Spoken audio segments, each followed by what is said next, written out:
Müüt. Vahemere maades juuakse juba väga noorelt ja seal ei ole alkoholiga probleeme. Alkoholi kuritarvitamist leidub ka Vahemere maades, kuid kahjud on seal tõepoolest märksa teistsugused.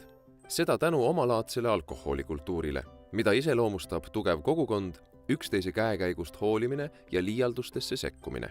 Alkohol on seal osa rahulikest koosviibimistest ning liigsele joomisele või purju jäämisele vaadatakse viltu.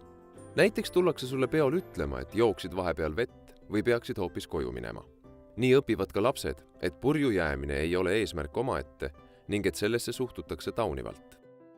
Eestis on aga purjusolek igaühe enda asi. Sõprade ringis joomine on mingi piirini sotsiaalselt aktsepteeritav ja isegi lahe. Pigem õhutatakse üksteist rohkem jooma. Kuid üle piiri minnes ei leia noor inimene enam kaaslastelt tuge ja jääb oma probleemiga üksi. Seetõttu vajavad Eesti noored alkoholiga seotud olukordades oma vanematelt oluliselt rohkem kaitset. Arutle lapsega erinevate alkoholikultuuride üle, kuid ära ise talle alkoholi paku.